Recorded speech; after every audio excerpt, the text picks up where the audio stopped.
Hello, I am here at the Danish Hypnotism Conference.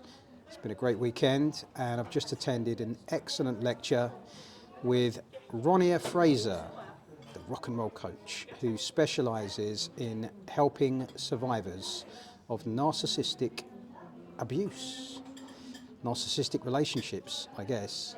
And there was a lot of new information for me in there. There were loads of questions from the audience afterwards. And I thought we'd do a quick fire interview. Let's just put it that way. I'm going to ask Ronia a few questions. So here we go. Let me see if I can get this camera working. Hello, Ronia. Hello. Congratulations. That was a fantastic talk you gave in there. Thank you. Thank you very much. And a very interesting topic and very much the embodiment of going niche in this business. That's okay? right. I was also I don't know, I was surprised, given we're at a hypnotism conference, but how fundamental doing things within the context of hypnosis is when it comes to the changes you want to make. So if it's okay, I'm going to ask you a few questions. Fire away. Right now, it seems that this label of narcissist is getting thrown around a lot. People who are, anyone who's got an ex seems to be using it. It seems there are a number of traits that kind of add up to narcissism, as well as there being an actual diagnosable personality disorder. Okay, so what would you say the biggest myth is about narcissistic abuse? That every ex-boyfriend, ex-girlfriend is a narcissist, because that's what it's become now with like social media and being a buzzword. So that is absolutely not the case, and it's the biggest myth. Narcissistic abuse is not just a breakup. Narcissistic abuse is emotional and psychological abuse on the most sophisticated level. Okay, and I guess there is a potential downside to people overusing the term, in that genuine survivors could end up I don't know, their story getting lost or not getting the treatment and support they need.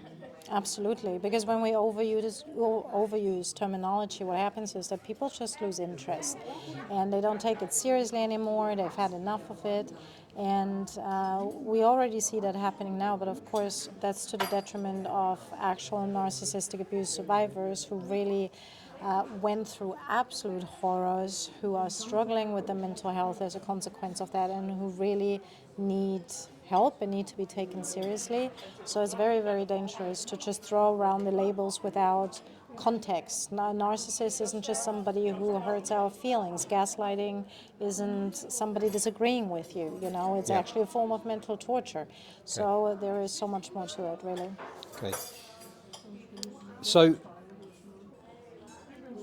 how can we spot the difference, if there is a difference, between narcissistic abuse and a toxic relationship? Well, to me, a narcissistic relationship is toxic. I guess at the end of the day, it comes down to labels again. Whether you want to call a relationship toxic or you want to call it narcissistic. Some people are in mutually toxic relationships and it's unhealthy, but they are happy with it. So by all means, but I think it's very important to understand that a narcissistic relationship has really detrimental consequences on the survivor. You don't get out of a narcissistic relationship without a detrimental impact on your mental health, your physical health, your quality of life. Okay, and I like the fact that you use this term, a survivor, rather than a victim, but I guess some survivors are unaware even that they're survivors yet. Perhaps they're I don't know, thinking they may have played their part, or was it bad luck again, or something like that. So when and how can they kind of have that breakthrough of, oh no, this was different to, just a unfortunate relationship? Well, that usually, it takes quite some time. Like for me, it took me probably I don't know, 7 months, something like that, after I'd already left, because I thought it was my fault. I thought I had just lost it. I thought I was one of LA's fallen angels.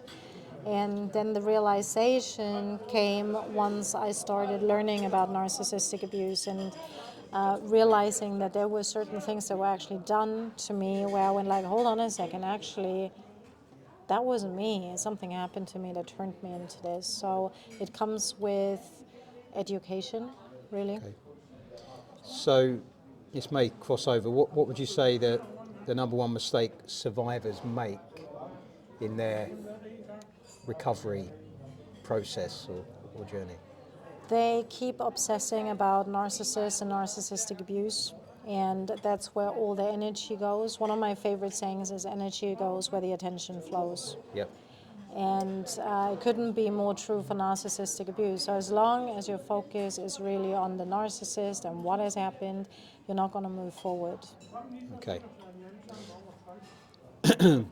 You made a distinction in there. In fact, it's a very powerful slide suggesting that hypnosis is potentially essential in helping this survivor. So I wonder if you could bring some clarity to that, because it's quite a bold statement. And then how can hypnotherapy help someone heal? You had quite a list of techniques, many of which will be familiar to people, which I also like. Yeah. But why is hypnosis so important in this particular field?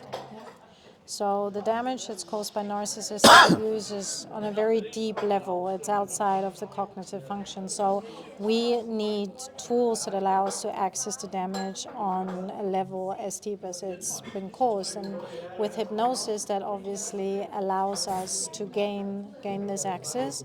Now, narcissistic abuse survivors are actually the perfect example how trauma recovery doesn't actually work in the conscious mind, because as I said, you get stuck as long as you focus on the narcissist, reading everything about it. And I don't actually know a single narcissistic abuse survivor couldn't write a PhD on this topic. Right. However, they're still struggling with their mental health as a consequence, and the reason for that is because they limit themselves to the conscious mind. And it is part of the healing journey, but at the end of the day, we need to take it deeper than that to actually access the damage as deep as it was caused.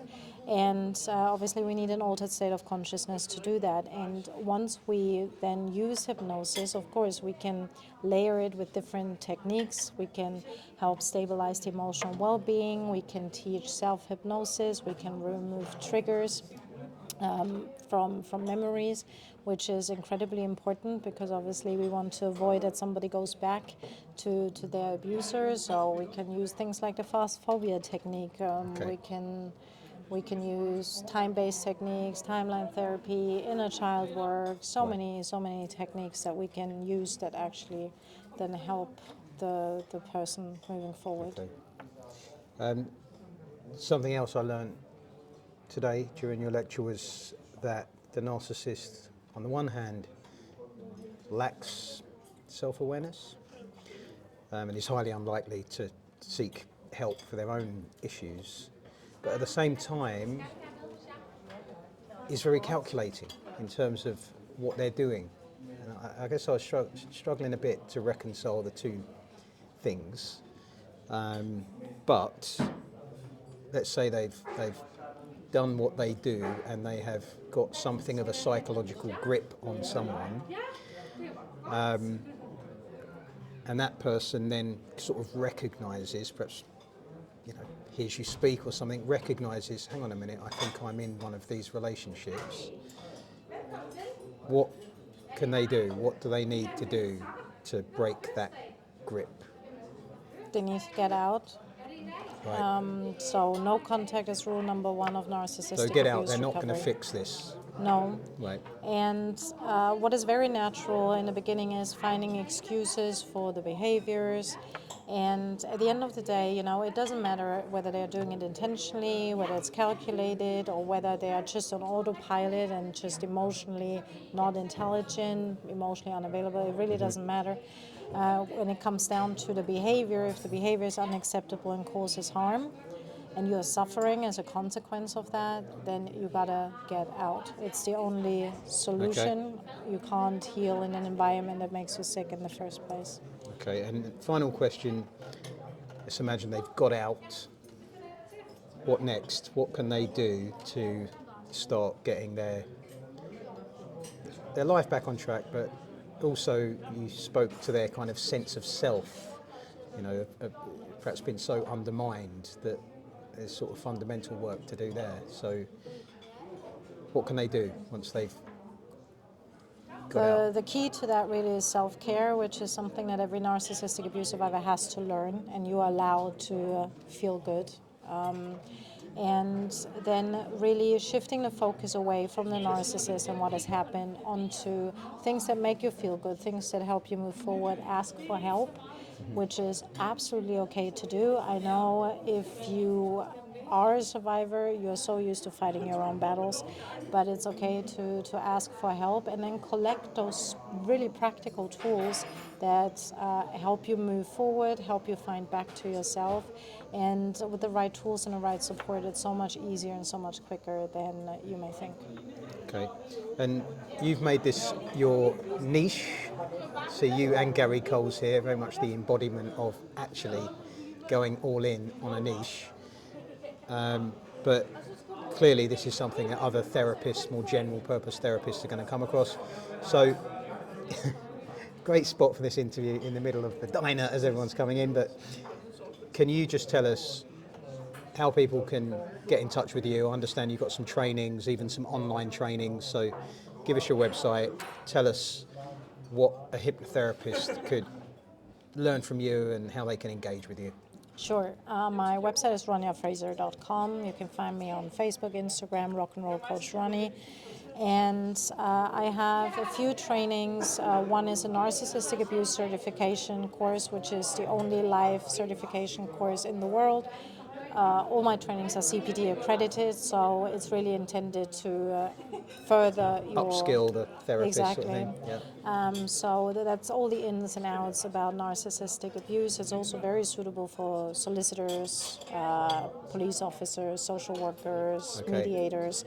So everybody who actually has to do with narcissistic abuse survivors.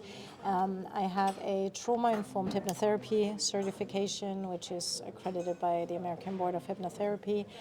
And then my very detailed approach to trauma recovery, which is called emotional response design. So you can find all this information online or just reach out to me if you have any questions. Thank you very much, Ronia. Thank you. That was awesome. Well done today. Thank you.